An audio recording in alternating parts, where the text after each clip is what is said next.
Muhammad Reza Fardiansyah. Saya Rifki Kusumawari. Saya Siti Nurul Raini. Saya Hadirin Saputra.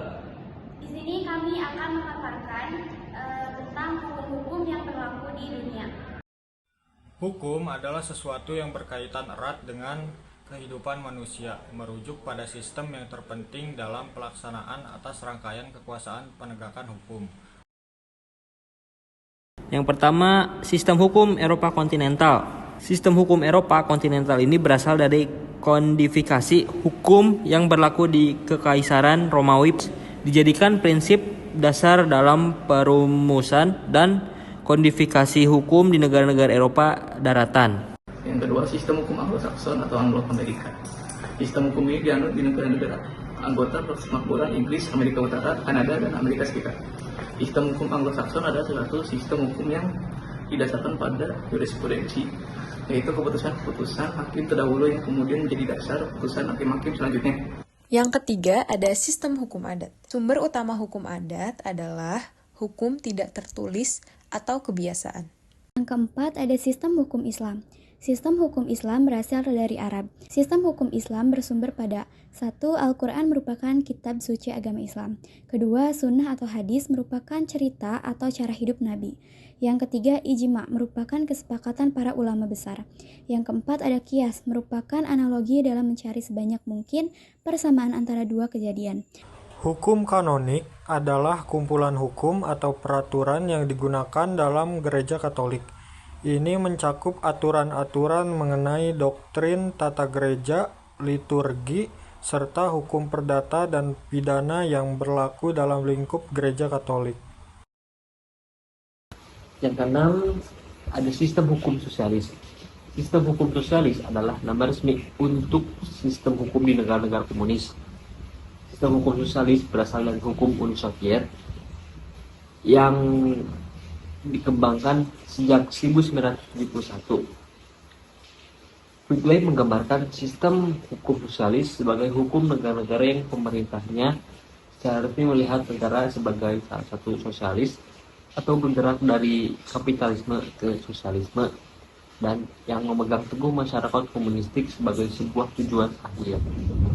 Materi hukum sosialis dapat mencakup berbagai aspek, termasuk yang pertama, kepemilikan bersama. Hukum yang mengatur kepemilikan kolektif atas sumber daya alam atau industri tertentu untuk memastikan distribusi yang merata di masyarakat. Yang kedua, kesejahteraan sosial. Hukum yang bertujuan untuk meningkatkan kesejahteraan seluruh anggota masyarakat, seperti regulasi terkait akses kesehatan, pendidikan, dan perumahan. Yang ketiga, keadilan sosial. Hukum yang mengupayakan kesetaraan dan keadilan di dalam masyarakat, termasuk dalam hal perlindungan hak asasi manusia dan kesempatan yang sama bagi semua individu. Di Indonesia terdapat beberapa contoh kebijakan yang mencerminkan prinsip-prinsip hukum sosialis, meskipun secara keseluruhan Indonesia tidak sepenuhnya menganut sistem hukum sosialis secara eksplisit. Salah satu contohnya adalah Program Jaminan Kesehatan Nasional atau yang sering kita sebut dengan JKN. Program JKN bertujuan untuk memberikan akses yang lebih luas terhadap layanan kesehatan bagi seluruh penduduk Indonesia. Program ini dirancang untuk menyediakan perlindungan kesehatan yang lebih baik bagi semua warga Indonesia. Tujuan dari JKN adalah meningkatkan kesejahteraan sosial dengan memberikan perlindungan finansial terhadap resiko kesehatan bagi seluruh penduduk Indonesia. Dalam konteks kasus korupsi IKTP, perspektif hukum sosialis menekan pada prinsip kesetaraan, distribusi yang adil, dan manfaat bersama bagi masyarakat. Ketika proyek IKTP terlibat dalam korupsi, hal ini melanggar prinsip-prinsip tersebut. Korupsi dalam proyek IKTP menghambat distribusi yang adil dari layanan publik dan manfaat yang seharusnya diperoleh oleh seluruh masyarakat. Praktik korupsi merugikan negara dan menyebabkan ketidaksetaraan dalam akses layanan pemerintah.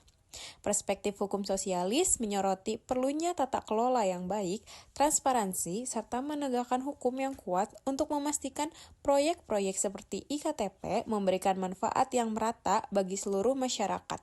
Jika tidak, ketidaksetaraan dan ketidakadilan dalam akses terhadap layanan publik dapat terus berlanjut. Demikian paparan yang kami sampaikan, semoga bermanfaat.